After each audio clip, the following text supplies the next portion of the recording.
Most people are loved by one mother. I was loved by four, because my mom chose three more girls to love me. Pause. Let it sink in. Families are usually described in simple ways. People say family is about blood, about last names, about who you are born to and where you belong from the start. We grow up seeing families in books, movies, and around us that follow a familiar pattern. Parents, siblings, a clear structure that makes sense to the world. For a long time, I thought that was the only kind of family that existed. But my life quietly taught me something very different. My family didn't arrive in a neat package. It didn't look predictable from the outside, and it definitely didn't follow the traditional definition people often expect. Instead, my family unfolded slowly, unexpectedly, and in ways I didn't fully understand at first. It wasn't planned the way most families are. It was shaped by circumstances, choices, and above all, by love that refused to stay within limits. At first, the idea of an unexpected family felt confusing. I didn't have words for it. I only knew that my home felt different from others. There were moments when I questioned why my life didn't match the stories I heard from friends. Why did my family feel bigger, more layered, more complicated? Why were there people in my life who mattered deeply to me, but didn't fit neatly into labels like sister, cousin, or friend? As a child, difference can feel heavy. You notice it even when no one points it out. I noticed it in small moments, when people asked simple questions about my family, and I didn't know how to answer without explaining. I noticed it during events, conversations, and comparisons that made me realize my story didn't follow the usual script. Sometimes that difference made me feel unsure. Sometimes it made me feel like I had to justify something that didn't need justification. But over time, I began to see that what felt unusual was actually something rare. My family wasn't missing pieces, it had extra ones.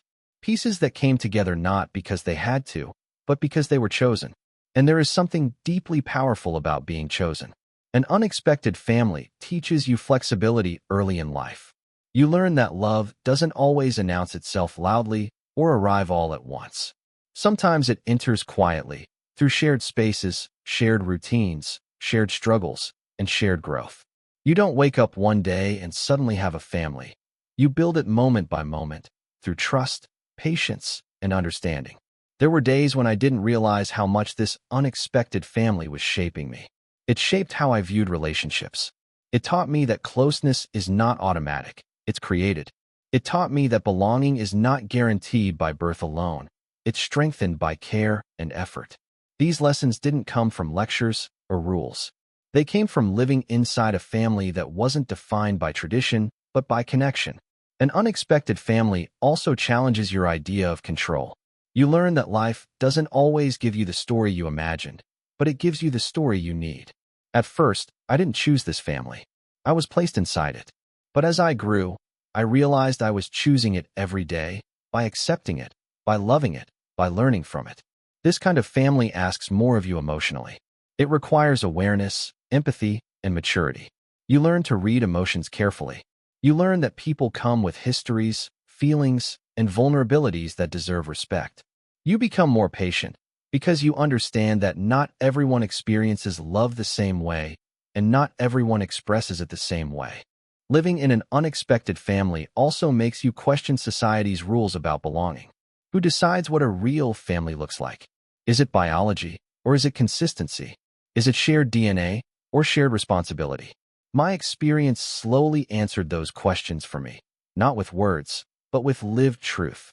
There is also beauty in the unpredictability of such a family. You never fully know how it will grow, how relationships will evolve, or what roles people will play in your life years later.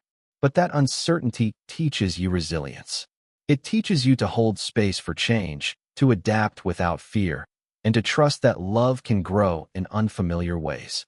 What once felt like a confusing beginning started to feel like a quiet privilege. I wasn't limited to one way of understanding family. I was exposed early to the idea that love can be intentional, expanded, and shared beyond expectations. That understanding didn't come instantly. It developed slowly, through experiences, reflections, and moments of realization that reshaped how I saw my life and the people in it. Some things in life happen by accident.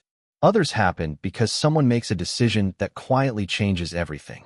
What makes my story different is not just the presence of love, but the intention behind it. At the center of it all was my mom, and the choice she made. Love is often spoken about as something automatic. We assume mothers love because they are mothers, families love because they are families. But what we rarely talk about is the courage it takes to choose love when it is not required, when it is not expected, and when it asks for sacrifice. My mom's love was not just emotional, it was deliberate. She didn't choose the easiest path.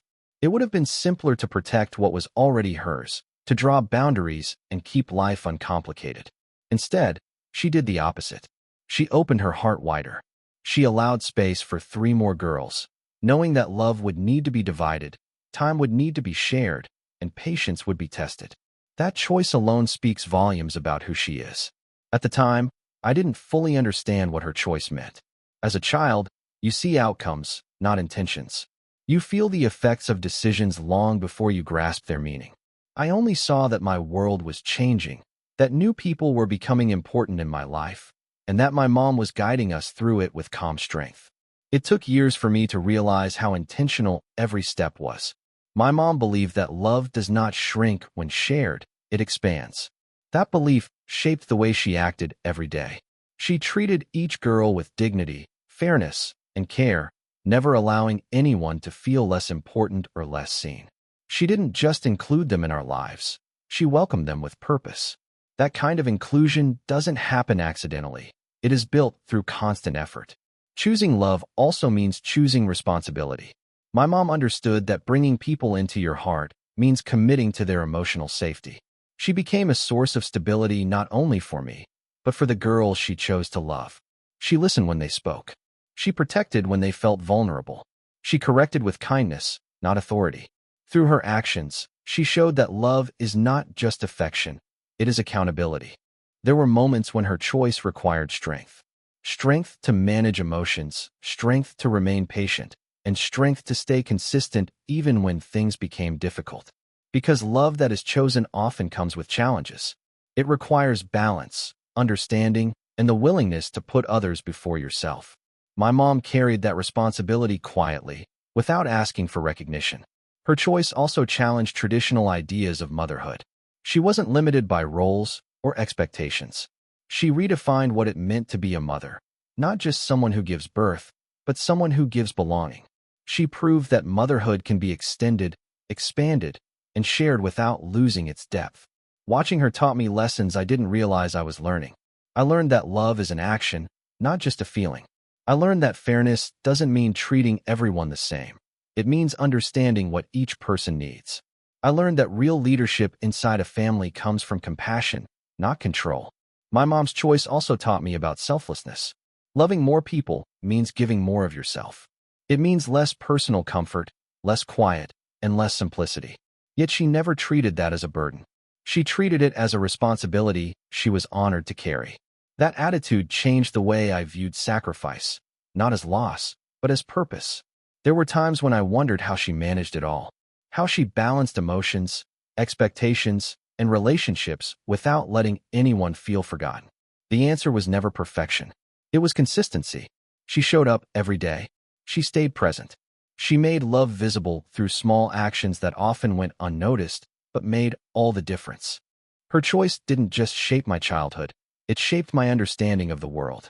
It showed me that people are not limited to one role in your life, that hearts are capable of holding more than one connection deeply, that love, when chosen consciously, has the power to create stability even in complexity. And most importantly, my mom's choice showed me that love is not something we wait for. It is something we decide to give. When people hear that my mom picked 3 girls to love me, the first question they usually ask is, who are they? They expect a simple answer, labels that fit neatly into familiar categories. Sisters, cousins, friends. But the truth is, these girls are more than titles. They are experiences, influences, and chapters of my life that cannot be summarized by a single word. Each of the 3 girls entered my life at a different time and for a different reason. They didn't arrive together, and they didn't play the same role. Their presence unfolded naturally, shaped by circumstances and guided by my mom's intention to surround me with love in different forms. Over time, they became constants, not because they were forced into my life, but because they belonged there. The first girl brought with her a sense of familiarity and grounding. She was someone who made the world feel less overwhelming. Through her, I learned what it means to feel understood without needing to explain myself. She had a quiet strength, the kind that doesn't demand attention but holds everything together. Her presence taught me stability, the comfort of knowing someone would remain steady even when everything else felt uncertain. The second girl entered my life with energy and contrast. She challenged me in ways I wasn't prepared for. Where I hesitated, she moved forward. Where I stayed silent, she spoke up. Through her, I learned confidence, not as arrogance, but as belief in oneself. She pushed me beyond comfort, sometimes unintentionally, but always in ways that helped me grow. She taught me that difference doesn't divide, it expands perspective. The third girl brought warmth and emotional depth. She had an ability to connect on a level that felt instinctive and sincere. With her, vulnerability felt safe. She reminded me that emotions are not weaknesses but bridges between people. Through her, I learned empathy, the importance of listening not just to words, but to feelings that go unspoken. Individually, each girl shaped a different part of who I am. Together, they created balance. Where one provided calm, another offered courage. Where one challenged me, another comforted me. They didn't replace one another. They complemented each other. Their differences became strengths, not sources of conflict. Our relationships were not always effortless. Living closely with people means learning their moods, habits, and boundaries. There were misunderstandings, disagreements, and moments when emotions ran high. But those moments were part of the learning process. They taught us patience, communication, and the importance of seeing situations from more than one perspective. What made these relationships unique was that they were nurtured, not assumed. My mom didn't expect instant closeness. She allowed relationships to grow naturally, giving us space to understand one another. That space made the bond stronger because they were built on trust rather than obligation. As I look back now, I realize that my story was never about having more people around me. It was about having more love within me. My mom didn't just bring 3 girls into my life. She gave me a living example of what intentional love looks like. Through her choices, I learned that family can be created, not just inherited, and that belonging is something we build through care, patience, and commitment. Because of her, I understand that love is not limited by numbers, labels, or expectations. It grows when we allow it to. It strengthens when we choose it. And it transforms us when we let it guide how we treat others. So when I say, my mom picked 3 girls to love me, I say it with pride. Because in a world that often teaches us to protect our hearts, my mom taught me to open mine. And that lesson will stay with me for the rest of my life. Thank you.